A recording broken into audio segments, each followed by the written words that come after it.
नमस्कार, आप सभी का एक बार फिर से स्वागत है हमारे चैनल भक्ति ज्ञान में। आप सभी को मकर संक्रांति की हार्दिक शुभकामनाएं। आइए मकर संक्रांति के अवसर पर मिलकर सुनते हैं आज की पौराणिक कथा। हिंदू धर्म में शायद ही कोई ऐसा त्योहार हो जिससे जुड़ी कोई पौराणिक कथा या कहानी ना हो। बात मकर संक्रांति पर्व की करें तो इससे भी कई जुड़ी कहानियां प्रचलित हैं। धार्मिक मान्यताओं के अनुसार मकर संक्रांति के दिन ही गंगा मैया भागीरथ के पीछे पीछे चलकर कपिल मुनि के आश्रम से होती हुई क्षीर सागर से जा मिली थी। कहते हैं कि इसी दिन भगवान विष्णु ने असुरों का अंत किया था। साथ ही इस पर्व की एक कहानी धर्मराज जी से भी जुड़ी हुई है। इसे इस पर्व में जरूर पढ़ना या सुनना चाहिए। एक समय की बात है जब पृथ्वी लोक पर बब्रुवाहन नाम का एक राजा हुआ करता था। उसके राज्य में किसी चीज की कोई कमी नहीं थी। इसी राज्य में एक हरिदास नाम का ब्राह्मण भी रहता था, जिसका विवाह गुणवती से हुआ था, जो कि बहुत ही धर्मवती और पतिव्रता स्त्री थी। गुणवती ने अपना पूरा जीवन सभी देवी देवताओं की उपासना में लगा दिया और वो सभी प्रकार से व्रत किया करती और दान धर्म भी करती थी। इसके अलावा अतिथियों की सेवा को वो अपना धर्म मानती थी। ऐसे ही ईश्वर की उपासना करते हुए वो बूढ़ी हो गई। जब उसकी मृत्यु हुई तो धर्मराज के दूत उसे अपने साथ धर्मराजपुर ले गए। यमलोक में एक सुंदर सिंहासन पर यम धर्मराज विराजमान थे और उनके पास चित्रगुप्त भी बैठे थे। चित्रगुप्त जब धर्मराज को प्राणियों का लेखा जोखा सुना रहे थे, तभी यमदूत गुणवती को लेकर पहुंचे। गुणवती यमराज को देखकर थोड़ी भयभीत हुई और वो मुंह नीचे करके खड़ी हो गई। फिर चित्रगुप्त ने गुणवती का ब्यौरा निकाला और उसके बारे में धर्मराज जी को बताया। धर्मराज जी ने गुणवती का पूरा ब्यौरा देखा और वो प्रसन्न हुए, लेकिन फिर भी उनके मुख पर थोड़ी सी उदासी छाई हुई थी। ये देखकर गुणवती ने पूछा, हे प्रभु, मैंने तो अपने जीवन काल में सारे सत्कर्म ही किए हैं, फिर भी आपके मुख पर उदासी क्यों छाई है? इस उदासी का क्या कारण है? प्रभु, क्या मुझसे कोई भूल हो गई? धर्मराज जी ने कहा, हे देवी, तुमने सभी देवी देवताओं के व्रत उपासना किए, लेकिन कभी भी तुमने मेरे नाम से कुछ पूजा पाठ या दान नहीं किया। धर्मराज जी की बात सुनते ही गुणवती क्षमा याचना करने लगी और कहने लगी, प्रभु, आपकी उपासना के बारे में मुझे कुछ पता नहीं है।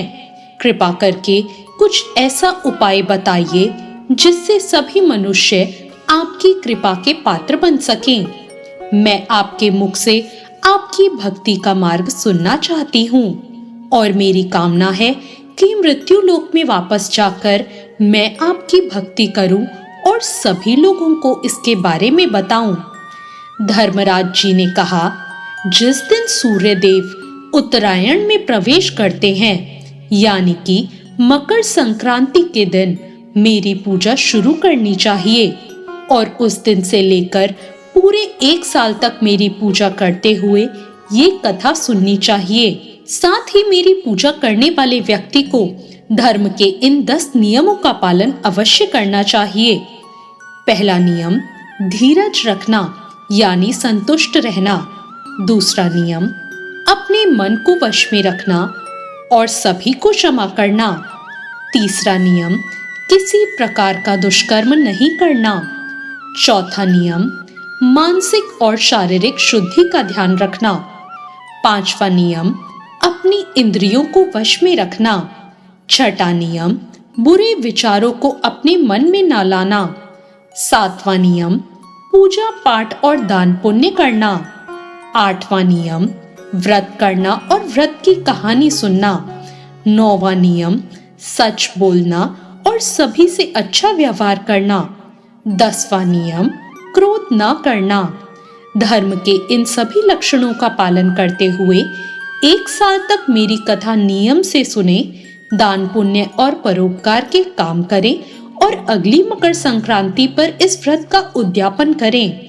इसके बाद मेरी एक मूर्ति बनाकर विधि विधान से प्राण प्रतिष्ठा करवाकर हवन पूजन करें और साथ ही चित्रगुप्त की भी पूजा करें और काले तिल के लड्डू का भोग लगाएं। इसके बाद ब्राह्मण भोज करवाएं और बांस की एक टोकरी में 5 सेर अनाज का दान करें। साथ ही किसी जरूरतमंद को गद्दा, तकिया, कंबल, छप्पन, लोटा और वस्त्र आदि का दान करें। संभव हो तो गौदान भी अवश्य करें। धर्मराज जी से व्रत की पूरी कथा सुनकर गुणवती ने पुनः धर्मराज जी से प्रार्थना की, हे प्रभु, मुझे फिर से मृत्युलोक जाने दीजिए, जिससे मैं आपका व्रत कर सकूं और साथ ही इस व्रत का प्रचार दूसरे लोगों में भी कर सकूं। इस पर यमराज ने गुणवती को धरती लोक पर वापस भेज दिया। धरती पर वापस आकर गुणवती ने धर्मराज जी द्वारा बताए गए व्रत के बारे में अपने पति को बताया। मकर संक्रांति आते ही गुणवती और उसके पति ने ये व्रत शुरू किया। इस व्रत के प्रभाव से उन पर धर्मराज जी की कृपा हुई और उन्हें मोक्ष की प्राप्ति हुई। तो ये थी आज की कथा। आपको ये कथा कैसी लगी कमेंट करके जरूर बताएं। कथा अच्छी लगी हो तो लाइक जरूर करें और इस वीडियो को औरों को भी शेयर करें। और अभी तक मेरे चैनल को सब्सक्राइब नहीं किया हो तो सब्सक्राइब जरूर करें। धन्यवाद।